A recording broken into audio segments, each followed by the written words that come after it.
Good morning. Great pleasure to be here. I want to talk to you about what I consider to be a very vital subject in our national affairs. And that is about what is institution building in business. And the second part of my talk is what management education and corporate training can do about evangelizing institution building.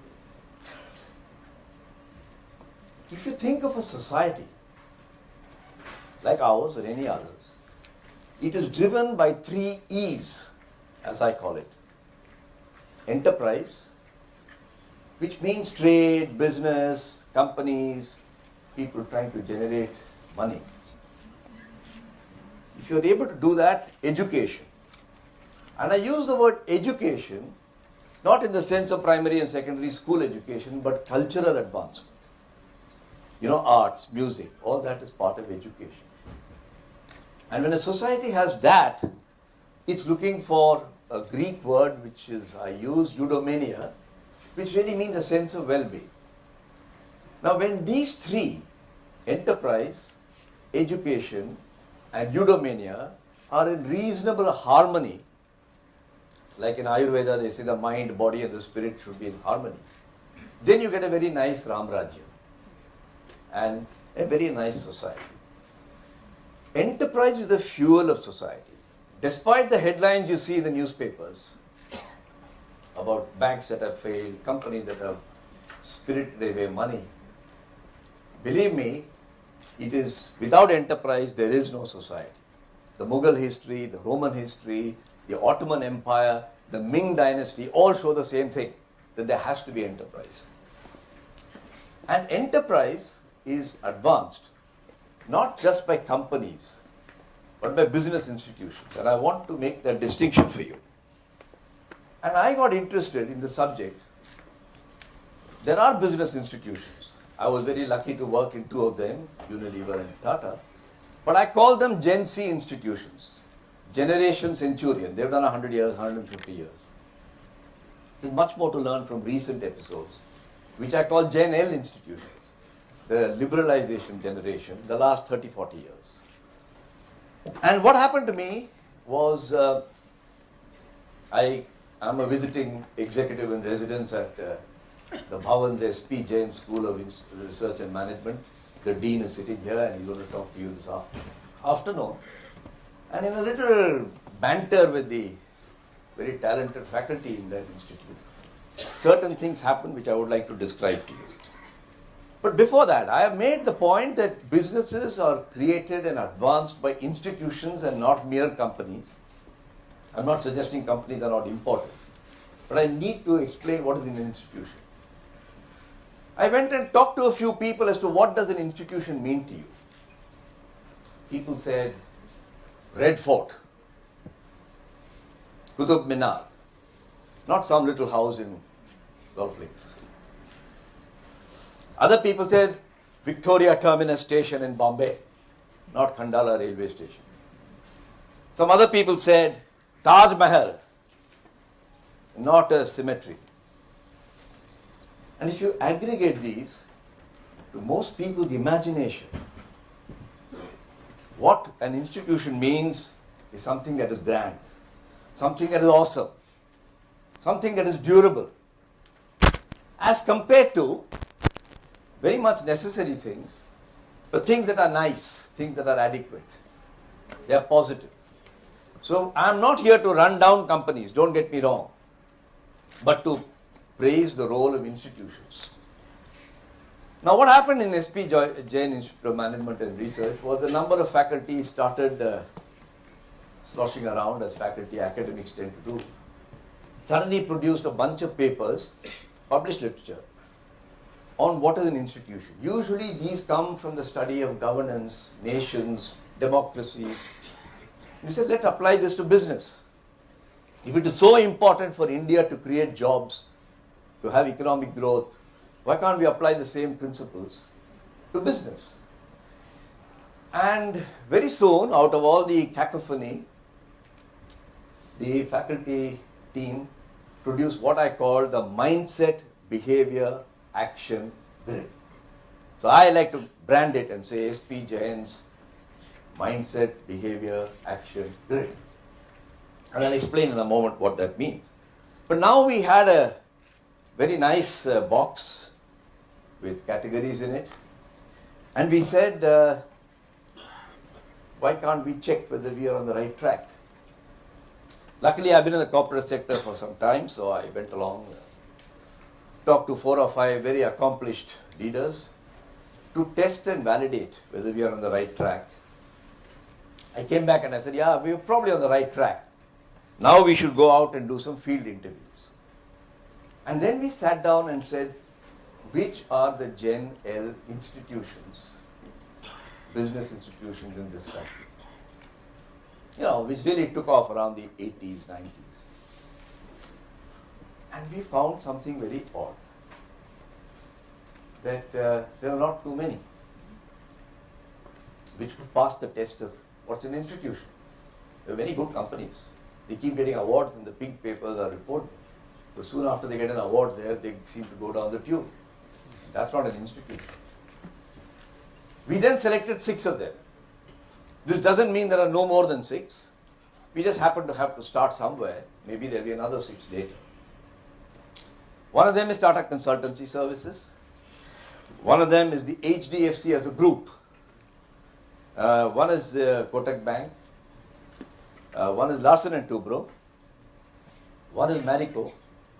And one is Biocon. Obviously, my intention today is not to talk about each of these 6 companies individually. So I am the only author probably here who's talking about a book that's yet to come out. Others are talking about books they've already written. There will be 6 books on these 6 institutions coming out in the first half of next year.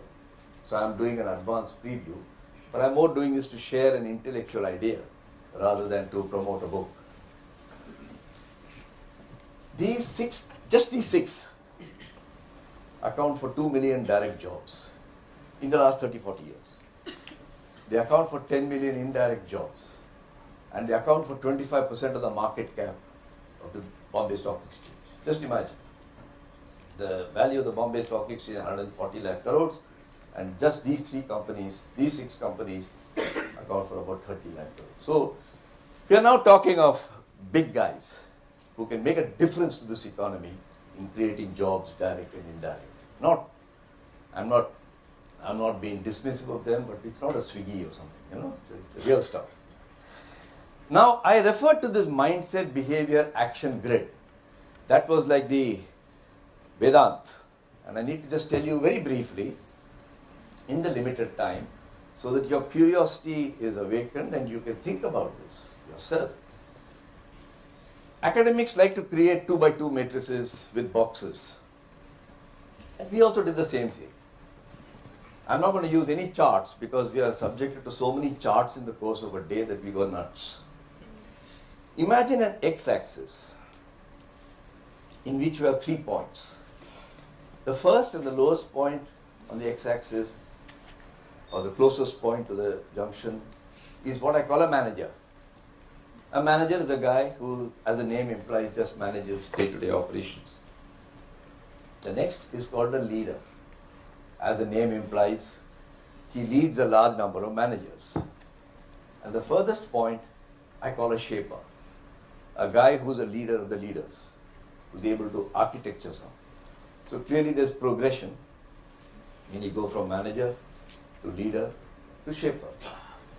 And on the y-axis, we talked about what kind of priority that person works to. What is the leadership priority? Because the first one is style and content of work.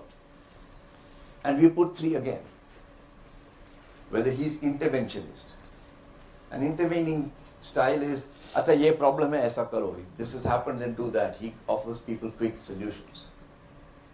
The next level is when he is actually managing. And the third level is when he's actually anticipating what's going to happen in the future. And so if you think of this, there are 9 boxes. And the most advanced of those boxes is the 9 by 9, and the most least skillful is the 0, 0. And then we found something very interesting. When we went and talked to these 6 companies, In these 6 companies, there were dense population of entries below the 5-5 position, as well as above the 5-5 position. Whereas when we went to companies, they were largely dominated by below the 5-5 position. So now you could see a pattern. Many dots in the X-ray, if I may call it an X-ray, on the lower side, for ordinary good companies, by the way, I'm not talking about bad companies, but a very well-populated diagram for, and this is a 3x3 box which we have called SP Jain's Mindset Action Grid. Now we had 6 companies, and faculty along, and I gave them some assistance, went along and interviewed the CEOs, the people who deal with the company, sometimes suppliers, sometimes colleagues, sometimes former employees, and we put it all into an abracadabra box. And I need to, before I conclude, tell you what we found, which is what I propose to do now. And we found that there are 7 things that institutional leaders, and I use the word leader, shaper, not to just mean the CEO. I'm talking of the top team. They all tend to do this. And what are those 7 Brahma mantras? I'm going to tell you. But before that, it's not that all the shapers did all the 7 things. That's not, because nobody does everything. But out of these 7, they seem to choose 2 or 3 or 4. They were like orchestra conductors who had a violinist, they had a tabalchi, they had a flutist, and they would play different people to produce the music depending on what music was desired to be produced. So what are these 7 instruments which they managed to produce a symphony and an orchestra in, which created a great institution? And that was the subject of the summary that I'm going to tell you. The first one is leadership's attention. We found that company leaders spend a lot of their time solving problems efficiently. Don't get me wrong, I'm not saying it's not valuable, it's hugely valuable. But I'm just marking the difference. Whereas when you went and talked to shaper leaders, they were like mothers who were raising children, dealing with the short-term problem, but never losing sight of their ambition for the long term. They had a long-term sustainability in the approach and decisions that they took. The second instrument in the orchestra was purpose. Why does this corporation exist?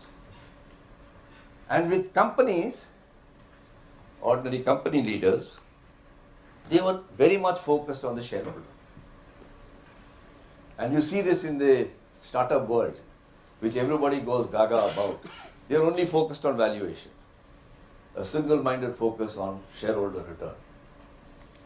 When you come to institutions, they are thinking of everybody who is impacted by the company. Suppliers, distributors, employees, retirees, and so on in the community. And if you think of Tata, you think of Birla, you think of Unilever, I'm choosing companies where I have had some experience, I'm not saying they are the only ones, Godrej. You'll find this pattern very clearly replicated. So I have covered attention, purpose. The third one is thought.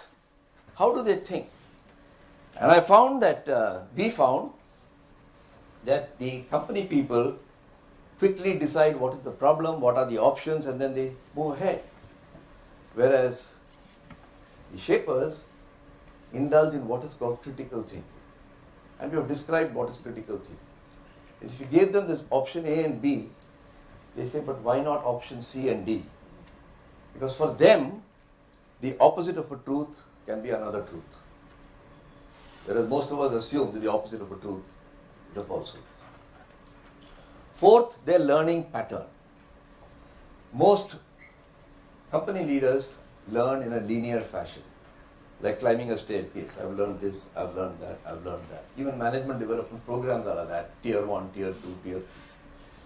Whereas shapers tend to learn in a cyclical way. They do something, they learn, they reflect a lot, and then they learn again. They go around in circles.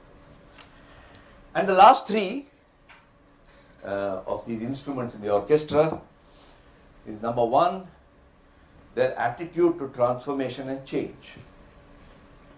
Many company leaders act and solve and go on the go, operational, and very valuable again. But then shapers have very terrain adjusted.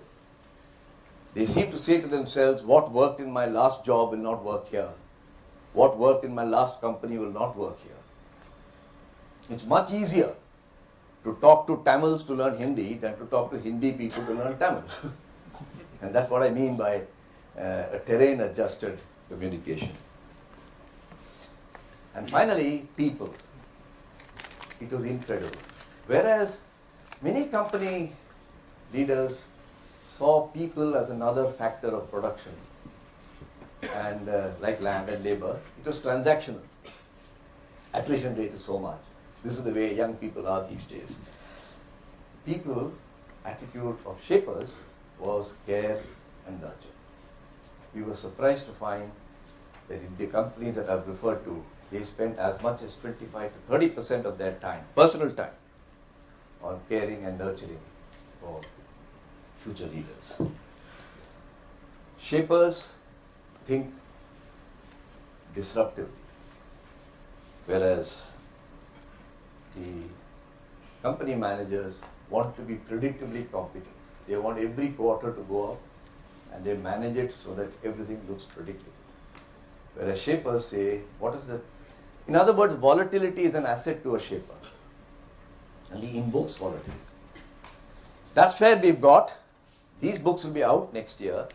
And really the purpose of our doing all this, because at the end of the day, academics are not writing books just to sell. It's not going to sell 1 million copies anyway.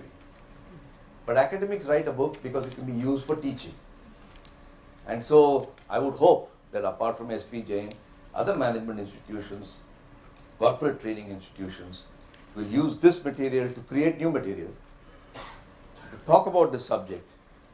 Because I can tell you, if India is to be a $5 trillion economy 2025 or 2027, we need 60 institutions now.